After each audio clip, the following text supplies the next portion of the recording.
الحمد لله رب العالمين الرحمن الرحيم مالك يوم الدين إياك نعبد وإياك نستعين اهدنا الصراط المستقيم صراط الذين أنعمت عليهم غير المغضوب عليهم ولا الضالين آمين ربنا آتنا في الدنيا حسنة وفي الآخرة حسنة وقنا عذاب النار آمين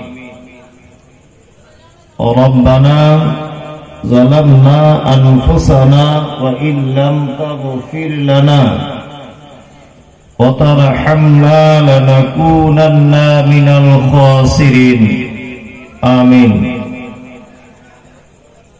اللهم صل على محمد وعلى آل محمد كما صليت على إبراهيم وعلى آل إبراهيم إنك حميد مجيد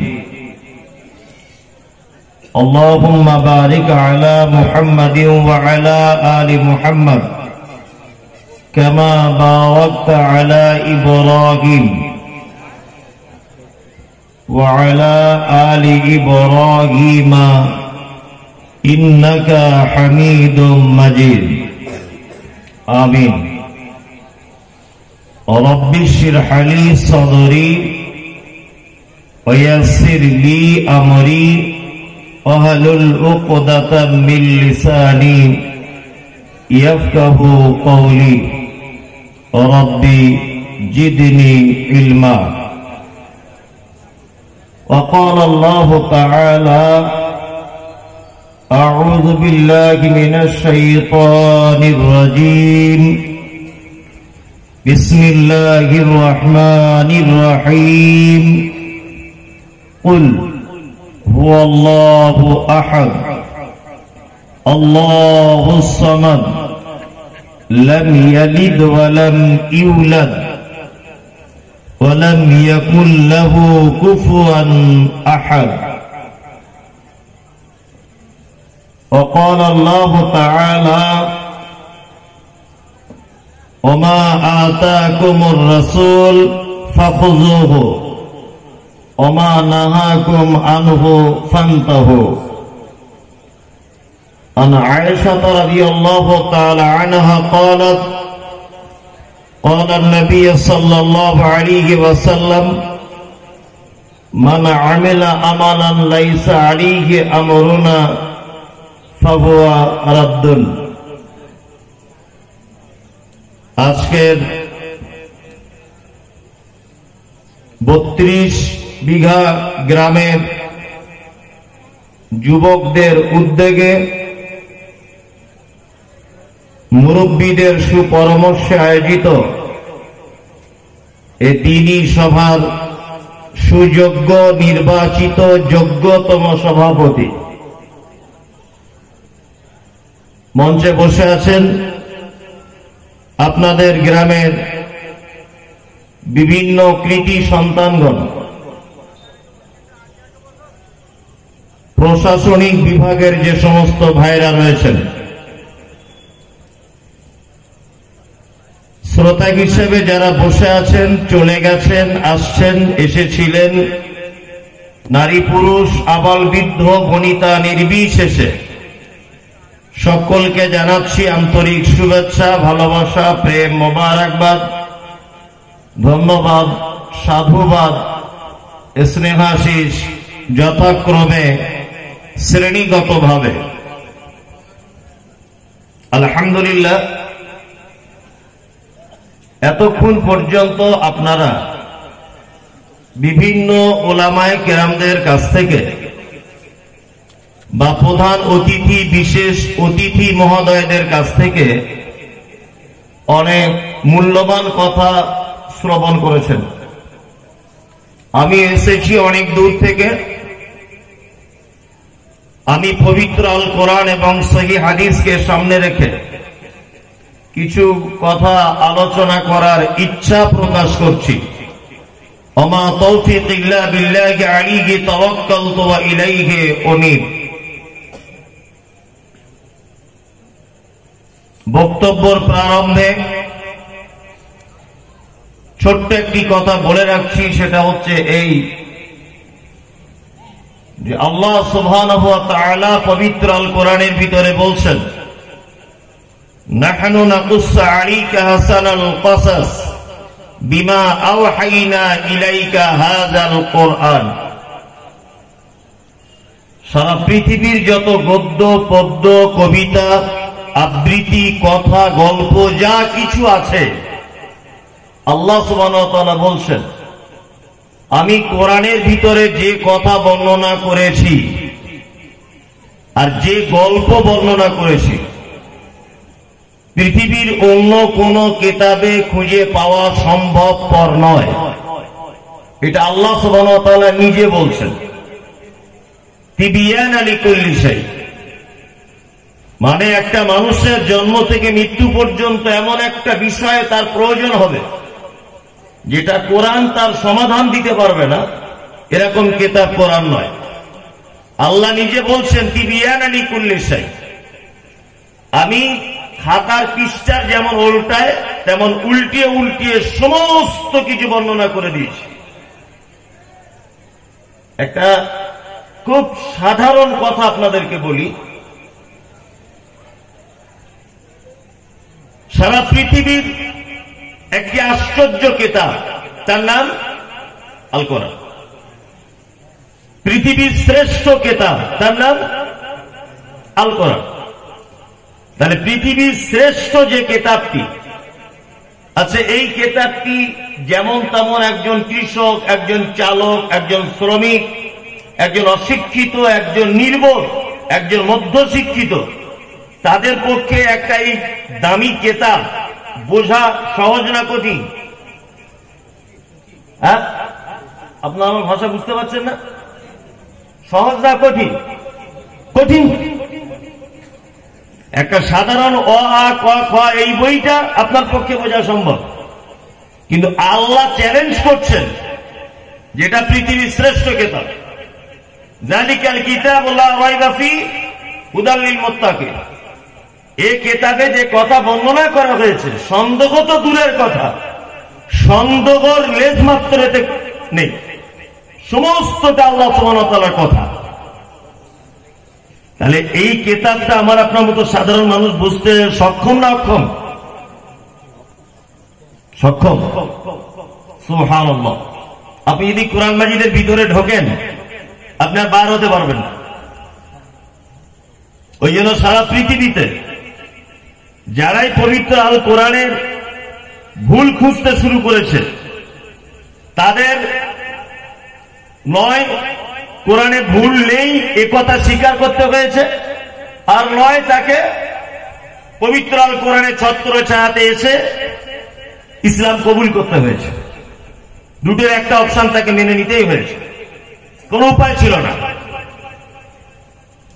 আপনার যারা কৃষক মানুষ চাষবাস করেন, ঠিক সন্ধ্যাবেলাতে মাঠে যাবেন, কালকে সকালে পরীক্ষা করে দেখবেন কৃষি বক পাখি, ওই পাখিগুলো দেখবেন সারিবদ্ধ ভাবে তারা ডানা মেলে 20-30টা পাখি দেখবেন যায়, ঠিক সন্ধ্যাবেলাতে এগুলো দেখতে পাওয়া যায়। আর তাদের একটা বৈশিষ্ট্য হচ্ছে যে তারা যখন ডানা এরকম ভাবে ঝাপটা ঝাপটি করে, আবার দেখবেন 30-40 সেকেন্ড 1 মিনিট ডানাটাকে স্থির করে দেয়, দিয়ে দেখবেন বেশ হেলে দুলে মজা করে যায়, দেখতে চমৎকার লাগে, তাই না? আপনি অশিক্ষিত মানুষ, আপনি লেখাপড়া জানেন না, নিরক্ষর, আপনি স্রষ্টাকে চিনবেন কি করে? আল্লাহ তাআলা বলছেন আওয়ালাম ইয়ারাউ ইলা তাইরি ফাওকাহুম সাফাতিন ওয়া ইয়াকবিল মা ইমসিকুহুন্না ইল্লা রহমান ইন্নাহু বিকুল্লি শাইইন বাসীর। আল্লাহ বলছেন, তোমরা কি পক্ষী কুলের দিকে তাকিয়ে দেখো না, তারা যখন তাদের ডানাগুলো নাড়াতে নাড়াতে স্থির করে দেয়, এই মহাশূন্যতে ভাসমান অবস্থায় তাদেরকে আটকে রাখে কে? আল্লাহ নিজে বলছেন, ইল্লার রহমান, এটা আমার পক্ষেই সম্ভব। ইন্নাকা বিকুল্লি শাইইন বাসীর, তোমরা কি এগুলোকে দেখে আমাকে চিনতে পারছো?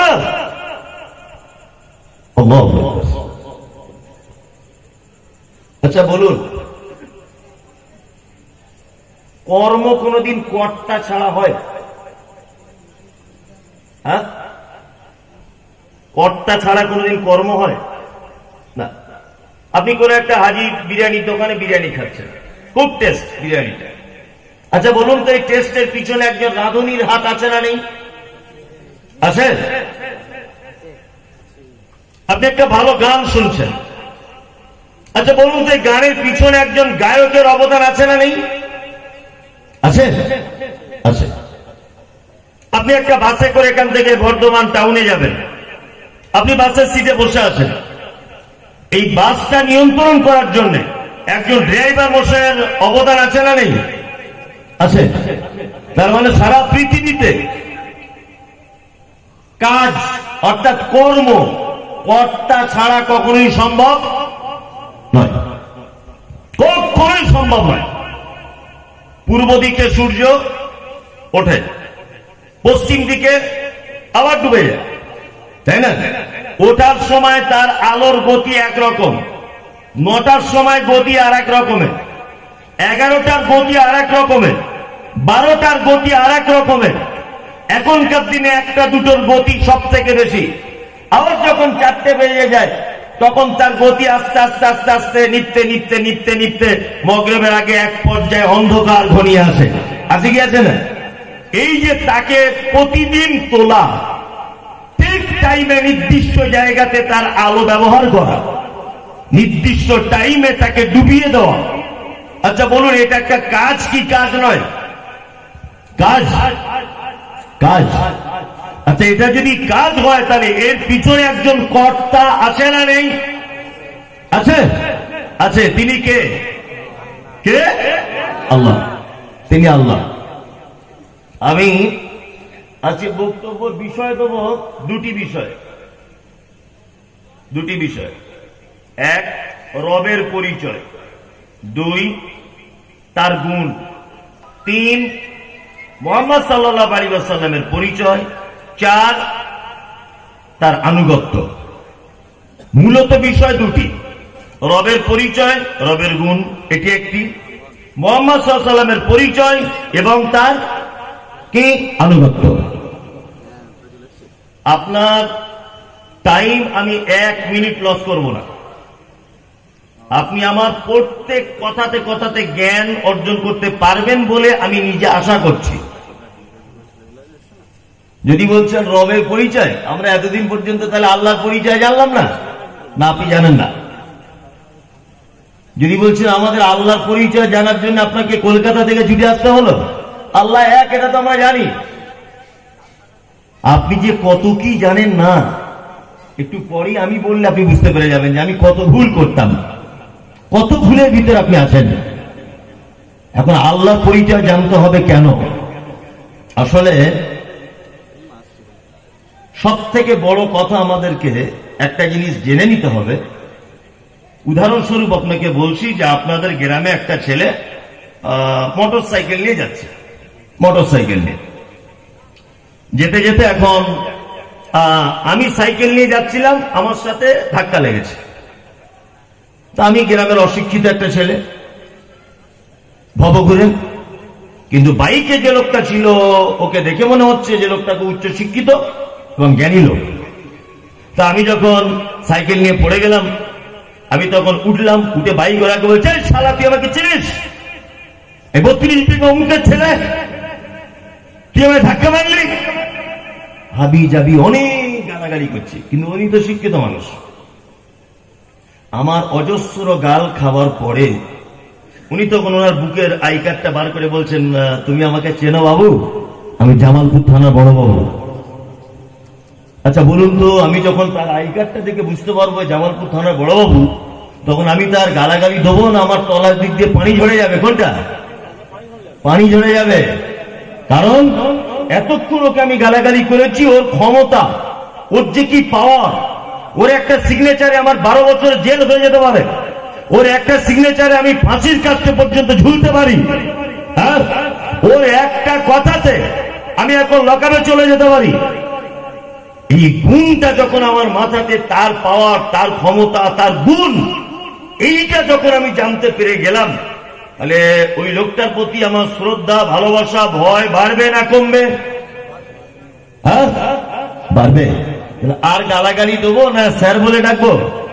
স্যার আপনি ভুল করে দেন, আমি ভুল করেছি, আপনি আমায় ক্ষমা করে দেন, আপনি মহান লোক, আপনার অনেক নাম শুনেছি, এতক্ষণ না জেনে খুব গালাগালি করেছি স্যার, কিছু মনে করবেন না। এই ক্ষমা চাওয়া লাগবে কি লাগবে না? লাগবে। তার মানে আমরা যারা আজও পর্যন্ত মসজিদে যাই না, আজও পর্যন্ত ভালো কাজের সঙ্গে যুক্ত হতে পারি না, আমার মনে হয় এরা আল্লাহর যে কি পাওয়ার আছে, আল্লাহর যে কি ক্ষমতা আছে, তার যে কি গুণাগুণ আছে, এইটা সম্পর্কে এদের এখনো সঠিক ধারণা নেই। সঠিক ধারণা নেই। কি বলছি বুঝতে পারছেন? আমি বক্তব্যটা আজকে এমন পর্যায়ে দিতে চাইছি যাতে একেবারে নিম্ন কোয়ালিটির মানুষও বুঝতে পারে। ওই জন্য আমি আমার রবের পরিচয় দেব এবং তার গুণাবলী দেব। আচ্ছা, একটা বাচ্চা ছেলেকে রাস্তায় যখন দেখা হয় তখন আমরা কি বলি? তোমার নাম কি বাবু? বলি না? তারপরে কি বলি? তোমার আব্বুর নাম কি? তারপরে আর একটা কথা বলি, তোমার আব্বু কি করে? বলি কি বলি না? বলি। তাহলে আমরা একটা শিশুর কাছ থেকে 3টে জিনিস আশা করি। আমি মমতাজুল ইসলাম 32 বিঘাতে এসেছি, একটা বাচ্চা শিশুর সঙ্গে দেখা, আসসালামু আলাইকুম, কি নাম বেটা তোমার? আমার নাম আশরাফুল। তোমার আব্বার নাম কি বাবু? আমার নাম, আব্বার নাম আব্দুল্লাহ। তোমার আব্বা কি করে? আমার আব্বা দর্জির কাজ করে। তাহলে এই 3টে জিনিস আমরা প্রাথমিক পর্যায়ে একটা শিশুর কাছ থেকে পরিচয় পাই। পাই কি পাই না? পাই। আপনার কাছ থেকে আমি পরিচয় জানতে চাইছি, বলুন আপনি কে? আপনারা কারা? এরা আমার ভাষাই বোঝে না। বলছি আপনি কে? 32 বিঘা মানুষ, আপনি কে? মুসলিম, তাই তো? এবার বলুন, আপনার সৃষ্টিকর্তা একজন আছেন, তার নাম কি? আল্লাহ। বা তার গুণ কি জানা নেই। 95% মানুষের জানা নেই। যদি বলছে পার্সেন্টেজ একটু বেশি হয়ে গেল না, 95 আমি একটু বেশি করে বললাম, 98% মানুষ জানে না। 98টা লোক জানে না। ও মসজিদে যাবে কি করে? ও ভালো কাজে যুক্ত হবে কি করে? হ্যাঁ, ও কি করে সুদ ছাড়বে? ও কি করে ব্যভিচার ছাড়বে? ও কি করে মদ ছাড়বে? ও কি করে গরিবের সম্পদ লুটতরাজ করা থেকে বিরত রাখবে নিজেকে? কি করে? যতক্ষণ না পর্যন্ত তার স্রষ্টার পাওয়ার কতটা এইটা না জানবে, ততক্ষণ পর্যন্ত তার ভিতর অন্যায় থেকেই যাবে। এবার আপনাকে আমি আর একটা মজার জিনিস বলি। আচ্ছা, আমাদের নবী মুহাম্মদ সাল্লাল্লাহু আলাইহি ওয়াসাল্লামের কাছে সর্বপ্রথম যে আয়াতটি অবতীর্ণ করা হয়েছিল, এটা কোন জায়গায়? গারে হীরা।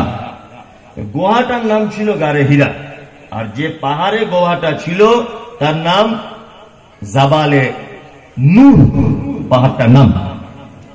এখন এই গুহাতে আল্লাহ নবী সাল্লাল্লাহু আলাইহি ওয়াসাল্লাম আল্লাহ ধ্যানে মগ্ন থাকতেন। হঠাৎ করে জিবরিল এলেন, এসে বলছেন ইকরা, আপনি পড়ুন। আল্লাহ রাসূল সাল্লাল্লাহু আলাইহি ওয়াসাল্লাম কি বলেছিলেন? আমি পড়তে জানি না। তারপরে জিবরিল আমিন আবার বললেন পড়ুন। আচ্ছা, এই পড়তে জানি না, পড়ুন আপনি। তখন বলেছিলেন কি? ইকরা বিইসমি রাব্বিকাল্লাযী খলাক। 5টি আয়াত অবতীর্ণ হলো।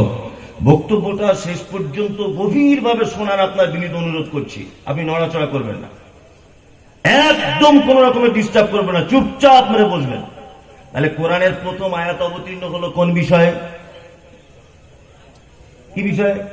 পড়ো, শিক্ষার ব্যাপারে, তাই না? শিক্ষার ব্যাপারে পড়ুন। আচ্ছা, ইকরা, আপনি পড়ুন।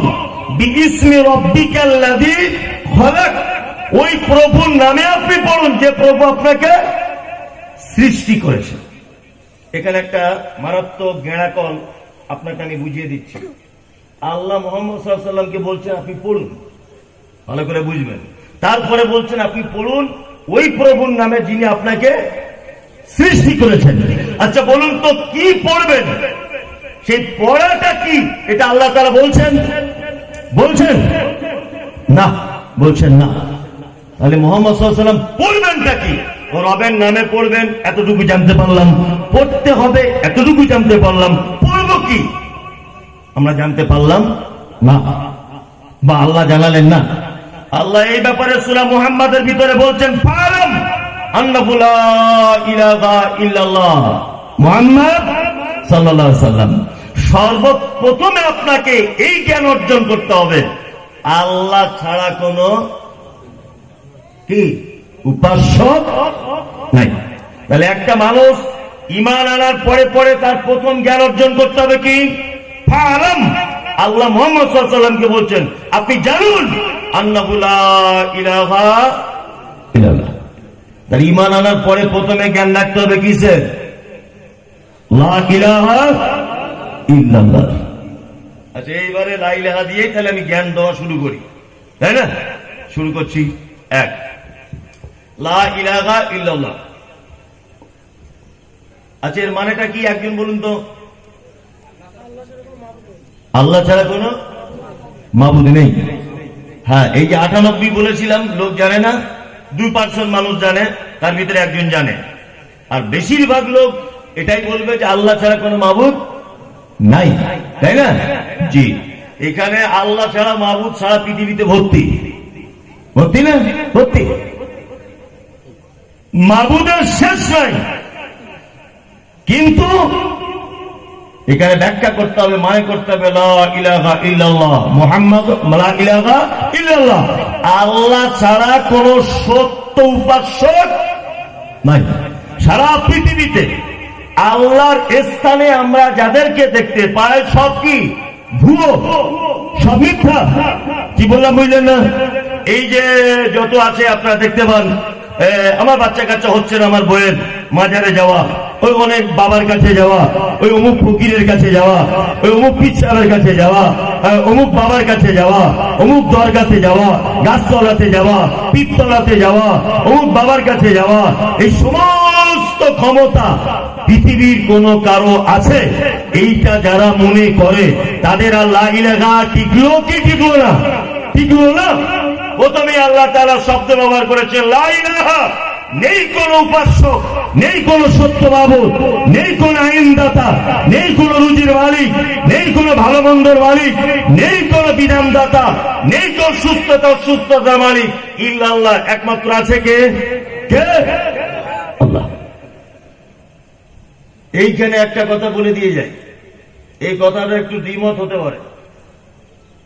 কি বললাম বুঝলেন? আসলে আমার তো ঠোঁট কাটা লোক, আমি কি বললাম বুঝলেন তো?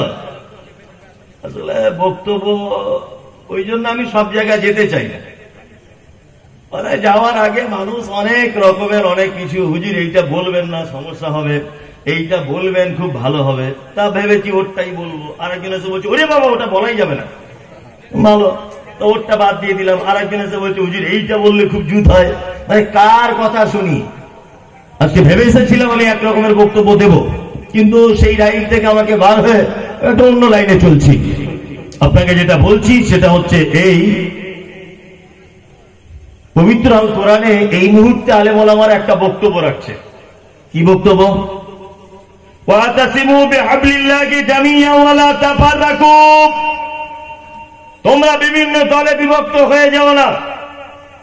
ধর্মীয় নেতা, রাজনৈতিক নেতা, মসজিদের নেতা, মাদ্রাসার নেতা, ঈদগাহের নেতা, সমস্ত নেতা বা নেতৃত্ব মানুষদের এই বক্তব্য এখন চলছে। কোন রকমের দ্বিধাদ্বন্দ্ব করা যাবে না, সবাই এক প্ল্যাটফর্মে এসো। বলছে কি বলছে না? হ্যাঁ, কোন রকমের ভাগাভাগি করা যাবে না, সবাই এক প্ল্যাটফর্মে এসো। আমিও তো আপনাকে বলছি যে দুনিয়াবি জাগতিক প্রয়োজনে আপনি এক প্ল্যাটফর্মে আসুন, এই জায়গাটা আমাদের কোনো আপত্তি নেই। কিন্তু ঈমানি দিক দিয়ে আপনাকে আমি বলতে চাইছি যে যারা তৌহিদের পক্ষে তাদের সঙ্গে শুধুমাত্র একতাবদ্ধ, বাকি কারোর সঙ্গে একতাবদ্ধ হওয়া চলবে না। কথাটা বুঝবেন, তবে আমার কথাতে আপনি মত পোষণ করবেন। দুনিয়াবি কারণে, দুনিয়াবি স্বার্থে কে হানাফি, কে কাফি, কে মালিকি, কে হাম্বলি, কে জামাত ইসলামী, কে পাথরচাপি, কে আজমিরি, কে কাশ্মীরি, এটা দেখার দরকার নেই। ওয়াকাবের সম্পত্তি বাঁচাতে হবে, সবাই একসঙ্গে স্লোগান তুলবো আমরা, তাই না? নিজেদের বাঁচতে হবে, সবাই একসঙ্গে স্লোগান তুলবো আমরা। এই ব্যাপারে আমার কোন আপত্তি নেই। কিন্তু ঈমানি ব্যাপারে যখন আপনাকে একতাবদ্ধ হওয়ার কথা বলা হবে, তখন আপনাকে আমি বলে দিয়ে যাচ্ছি, তৌহিদের পক্ষে যারা তাদের সঙ্গে একতাবদ্ধ হতে হবে। তৌহিদের সঙ্গে যারা বেড়াজাল বা তৌহিদের সঙ্গে যারা ডিফারেন্ট, তাদের সঙ্গে কখনো কোশ্চিন কালেও কিয়ামত পর্যন্ত একতাবদ্ধ হওয়া যাবে না। যারা এই বিশ্বাস করে রুজির মালিক আল্লাহ, আল্লাহর পরে পরেও তাবিজেরও ক্ষমতা আছে, যারা এটা ভাবে বাচ্চা দেওয়ার মালিক আল্লাহ, আল্লাহর পরে অমুক বিশ্বাসের বাচ্চা দেওয়ার ক্ষমতা আছে, যারা ভাবে সুস্থর মালিক আল্লাহ, এক শ্রেণী মানুষ এটা ভাবে অমুক জায়গায় গেলে আমি সুস্থ হয়ে যাব, এই ধারণা যাদের আছে, ঈমানি দিক দিয়ে তাদের সঙ্গে একতা করা চলবে না। কারণ আমরা তাদেরকে ঈমানের দিক দিয়ে লা ইলাহার পক্ষে তারা, এটা আমি অন্তত মুমতাজুল ইসলাম মানি না। কারণ আল্লাহ কোরআনের শব্দ যা ব্যবহার করেছে, এইগুলো যদি ব্যাখ্যা বিশ্লেষণ করা যায়, আপনার গায়ের লোম খারাপ হয়ে যাবে। আল্লাহ প্রথমে বলছেন লা ইলাহা, নেই কোন উপাস্য, নেই কোন ক্ষমতাবান, নেই কোন রুজির মালিক, নেই কেউ ইল্লাল্লাহ, শুধুমাত্র আমি। কি বুঝি, বুঝতে পারছেন? আচ্ছা, এবার লা ইলাহাটা বলে দিলাম, এবার আমি দ্বিতীয় একটা পাঠ শুরু করি। আচ্ছা বলুন, আল্লাহর নাম কটা? এবারে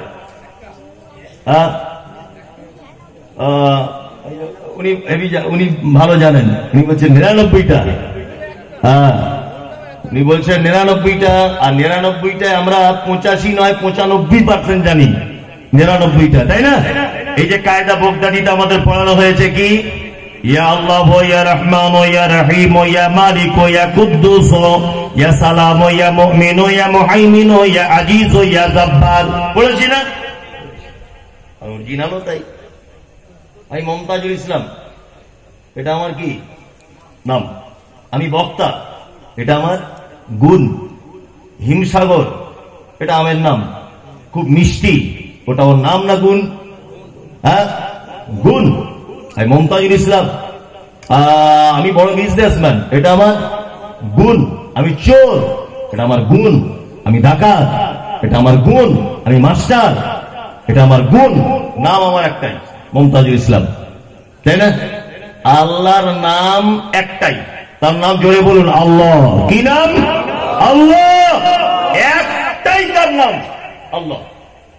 বাকি যেগুলো আছে, রহমান দয়ালু, রহিম অতীব দয়ালু, রাজ্জাক রুজির মালিক, কাহার অতীব ক্ষমতাশীল, গফফার খুবই ক্ষমাশীল। কি বলছি বুঝতে পারছেন না? এগুলো তার কি গুণ, সব গুণ। তিনি দয়া করেন, তিনি ক্ষমা করেন, তিনি মাফ করেন, তিনি রুজির মালিক, তাই না? তিনি হাকিম, প্রজ্ঞাময়, মারাত্মক জ্ঞানী, এগুলো তার কি গুণ। তাহলে আমরা অনেকদিন পরে জানলাম আল্লাহর নাম একটাই, বাকি সব গুণ, তাই তো? এইবার আপনাদেরকে আর একটা মজার কথা বলি। ইয়া আল্লাহ, ইয়া রহমান, এইগুলো যে কেতাবে আছে, আগেকার দিনে যে কোরআনগুলো ছাপা হয়েছে তার শেষ পৃষ্ঠারে দেখবেন এগুলো আছে, আছে না? এইখানে আছে ইয়া রব্ব, নাই।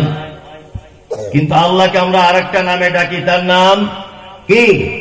রব। রব বলে ডাকি না? ডাকি। তাহলে রব নামটা এলো কোথা থেকে? প্রথমে আপনাদেরকে রবের গুরুত্বটা বলি। আদম আলাইহিস সালামকে আল্লাহ তাআলা তৈরি করলেন, তৈরি করে রাখলেন কোথায়? কোথায়? জান্নাতে। কি বললাম বুঝলেন? জান্নাতে আল্লাহ তাআলা রেখেছেন আদমকে আর হাওয়াকে, সঙ্গে ছিলেন ইবলিস। আল্লাহ আদমকে বললেন, আদম জান্নাতে তুমি সবকিছু করবে। তো ওই যে গাছটা দেখতে পাচ্ছ ওর ফল খাবে না, ওর ধারে পাশে তোমরা দুজন যাবে না। শয়তানের কাজ কি? বদমাইশি করা। শয়তান দেখছে আল্লাহ আদমের কথা মেনে চলছে, দাঁড়াও তোমার 12টা বাজাচ্ছি। শয়তান তখন বলছে তার খাপা কথা করার ফল খুব মিষ্টি, তোরা বেশি করে খেয়ে নিবি, ওই জন্য মানা করেছে, একটু আধটু খাওয়া অসুবিধা নেই। শয়তানের কথাতে খেয়ে নিয়েছে। যখন খেয়ে নিয়েছে আল্লাহ তাআলা তখন বলছে চল জান্নাত থেকে বারো, জান্নাত থেকে বার করে দিলেন। আদম আলাইহিস সালামকে পাঠিয়েছিলেন কোথায়? কোথায়? আদমকে কোথায় পাঠানো হয়েছিল? ভারতে। কোথায়? ভারতে। পিছনে একজন বলছেন শ্রীলঙ্কায়। শ্রীলঙ্কা তখন আমাদের ভিতরে ছিল, তখন পার্থক্য হয়নি।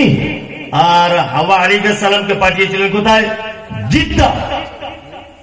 তাহলে এখানে একটা কথা বলে দিই, যারা ওই টুকিটাকি কিছু হলে বলছে না কিসের 1 মিনিটে 2 চোখে শোক, কিসের 1 মিনিটে 2 চোখে শোক, বার হয়ে যাও দেশ থেকে।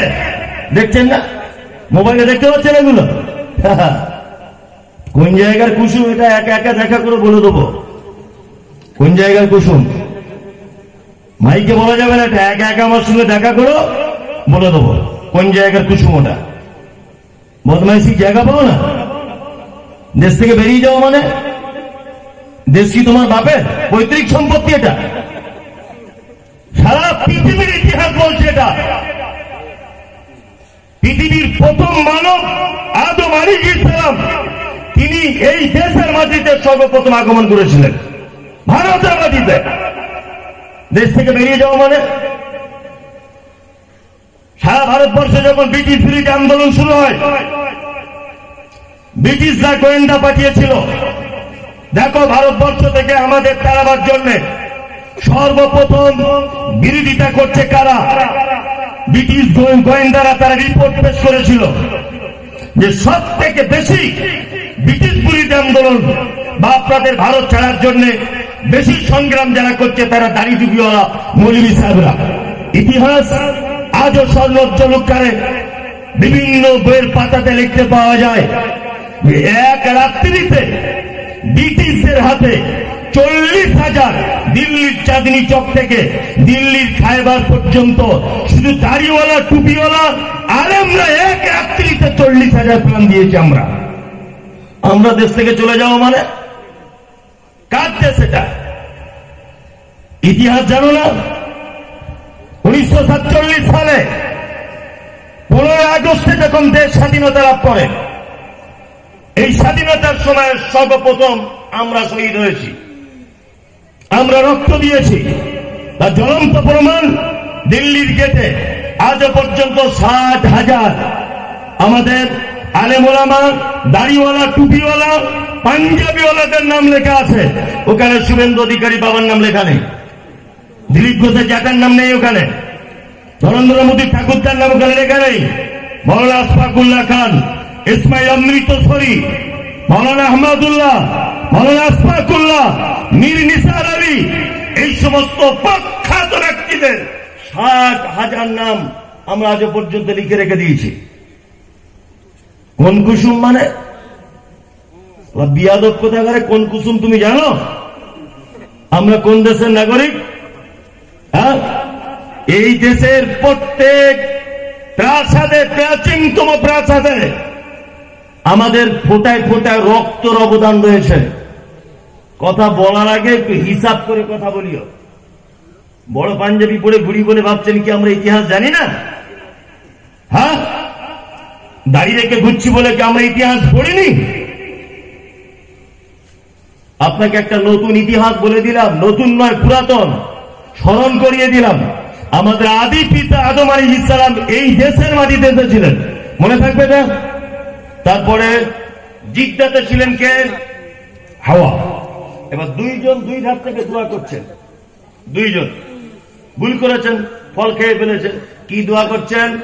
রব্বানা যালামনা আনফুসানা ওয়া ইন লাম তাগফির লানা ওয়া তারহামনা লানাকুনান্না মিনাল খাসিরিন।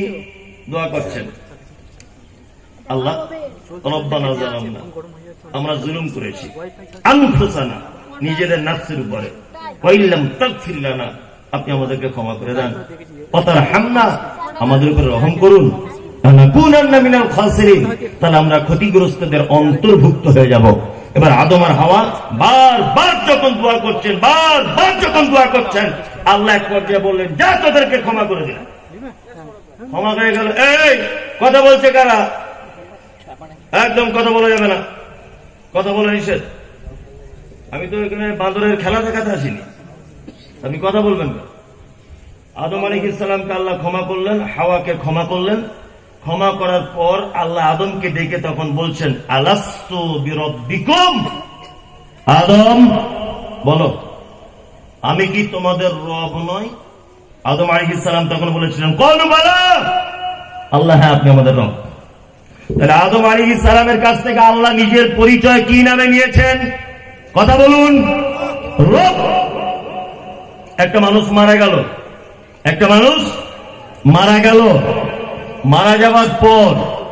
মারা যাবার পর কবরে শুইয়ে দেওয়া হলো। দুইজন ফেরেশতা এসে তাকে প্রশ্ন করে। কি প্রশ্ন করে? প্রথমে মান রব্বুকা, ফেরেশতা বলে তোমার রবকে বলো, বলে না আল্লাহ, তোমার আল্লাহকে বলো, এটা বলছে ফেরেশতারা। কি বলছে? রব, তোমার রবকে বলো। এই দুটো কথা জেনে রাখুন। এখন এখানে অনেক কথা যোগ করব, আবার আমি একটু ব্যাকে ফেরত যাচ্ছি। এক, রবের কত গুণ আছে আপনাকে আমি একটা জিনিস দেখাই। নামাজ যখন আপনি পড়েন, তাই না, নামাজ যখন পড়েন, প্রথমে আল্লাহ নিজের নাম কি দিয়ে স্বীকৃতি নিয়েছেন? রব, তাই তো? আবার যখন মারা গেলেন কবরে আল্লাহ নিজের পরিচয় নিচ্ছেন কি দিয়ে? রব।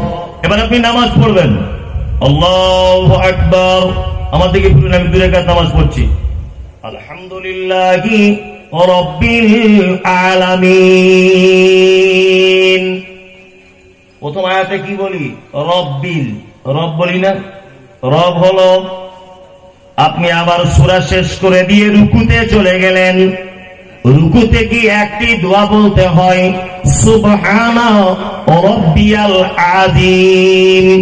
এইখানেও দেখুন রব, রব নয়?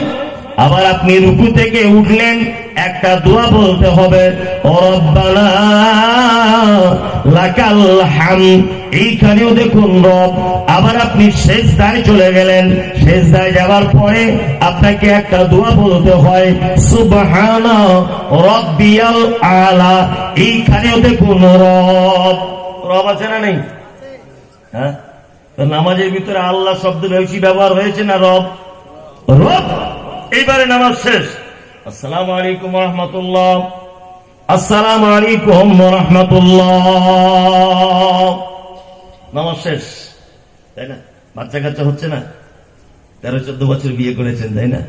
হ্যাঁ, আল্লাহ বলছেন দোয়া করো বান্দা, রব্বি হাবলি মিনাস সালিহিন, রব্বানা আতিনা ফিদ দুনিয়া, রব্বানা যালামনা আনফুসানা, রব্বানা লা তুআখিযনা, রব্বানা লা তুযিগ কুলুবানা। পবিত্র আল কোরআনে যত জায়গায় আল্লাহ বান্দাকে নিজের জন্য ডাকতে বলেছেন, যত জায়গায় বান্দা বিপদে পড়েছে, আল্লাহ বলেছে বান্দা তুমি আমাকে ডাকো। আল্লাহ বলে ডাকলে আমি যত খুশি হই, তার থেকে বেশি আমাকে রব বলে ডাকলে আমি আল্লাহ বেশি খুশি হই।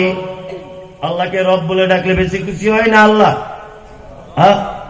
রব না জিলাপি, ওই আপনার ছানা, মিষ্টির দোকানে যা কিছু আছে। আচ্ছা বলুন তো, মিষ্টির দোকানের মূল উপাদান কি? দুধ, মূল উপাদান। আর একটা ডাক্তার বলছে প্রতিদিন 100 গ্রাম করে ছানা জিলাপি খাবেন। 3টে ডাক্তার 3 রকম বললো।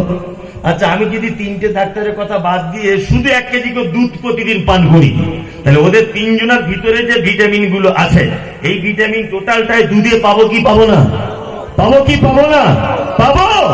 তার মানে আলাদা আলাদা করে খাওয়ার আর প্রয়োজন নাই। এর নাম হচ্ছে রব। আল্লাহকে রহমান বলে ডাকেন, রহিম বলে ডাকেন, জব্বার বলে ডাকেন, কাকার বলে ডাকেন, যা কিছু বলে ডাকেন না কেন, আল্লাহ বলছে আমার একটা নাম দিয়েছি, তার নাম হলো রব। এই রব বলে যদি ডেকে দাও, তাহলে এর ভিতরে তুমি রহমানের গুণ পাবে, এর ভিতরে রহিমের গুণ পাবে, এর ভিতরে গফফারের গুণ পাবে, এর ভিতরের সমস্ত গুণ তুমি পেয়ে যাবে।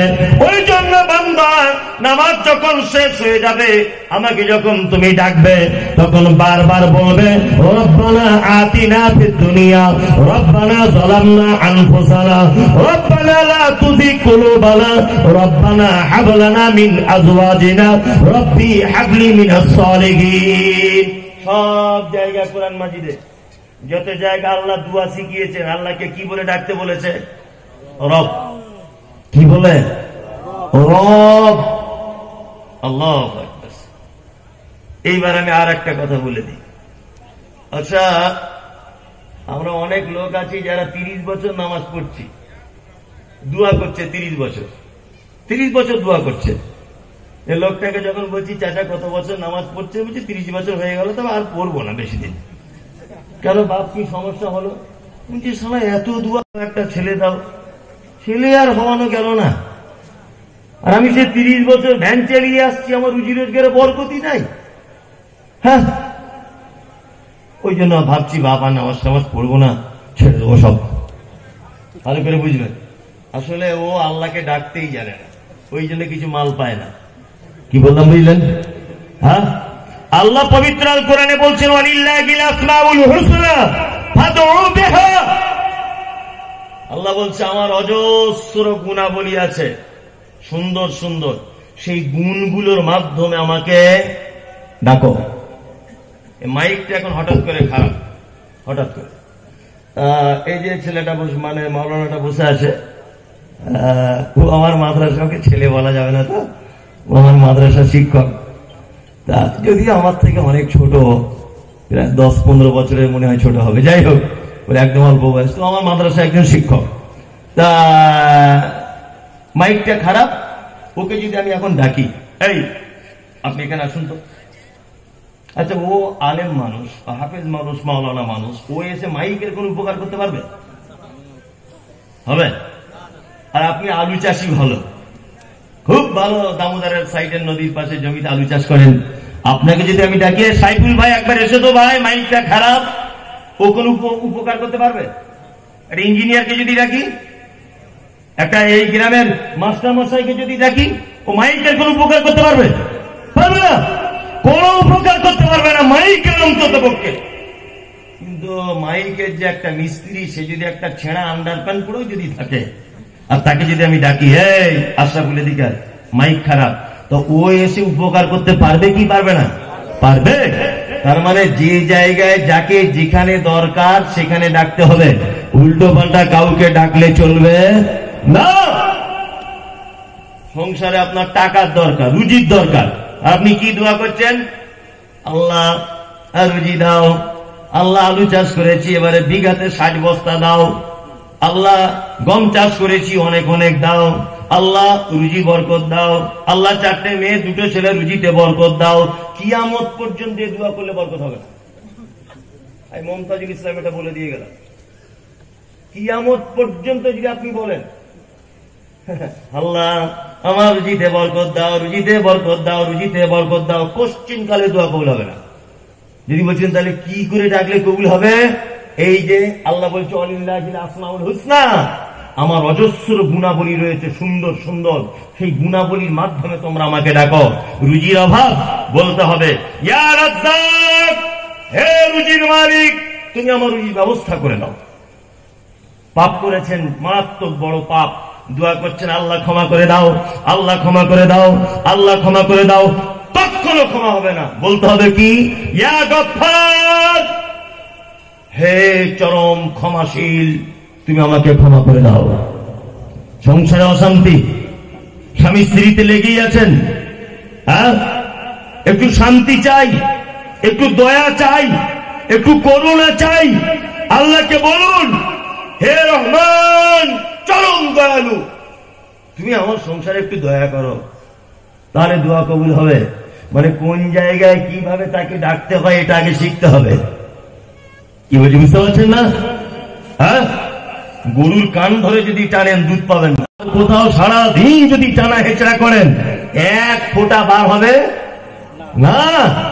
তা আপনার দোয়া কবুল না হওয়ার কারণে আপনি যে নামাজ ছেড়ে দিচ্ছেন, ওই গোলাম হোসেন তুমি তো দোয়া করতেই বুঝো না। হ্যাঁ, তুমি তো দোয়া করতেই জানো না। আগে দোয়াটা করা শিখো, তবে তো নামাজ ছাড়বে। তাহলে আমরা যখন দোয়া করব আল্লাহর গুণগুলো তার নামগুলো দিয়ে ডাকবো ইনশাআল্লাহ। ইনশাআল্লাহ ইনশাআল্লাহ। রুজির মালিক কি বলতে হবে? মমতাজুলকে আনা খুব মুশকিল, বলছি অনেক অনেক টাকা নেয়। আমি টাকা দেবো না? আমি এখনই বললাম, তুমি ভুলে গেলে। আর আমাকে 2 ঘন্টা চেঁচামেচি করতে হচ্ছে, তাহলে কত স্টকে আছে আমার। আমি নিজেকে বড় ভাবছি না, আপনি এইটুকু ভেবে নিতে পারলেন না? রুজির জন্য কি বলতে হবে? ইয়া রাজ্জাক, আল্লাহ আলুতে বরকত দাও। কি বলছি বুঝতে পারছেন না? তাহলে সংসারে সচ্ছলতা, টাকা পয়সা, রুজির জন্য কি বলে ডাকবো? রাজ্জাক। পাপ করে ফেলেছেন, কি বলে ডাকতে হবে? ইয়া গফফার, হে চরম ক্ষমাশীল, তুমি আমাকে ক্ষমা করে দাও।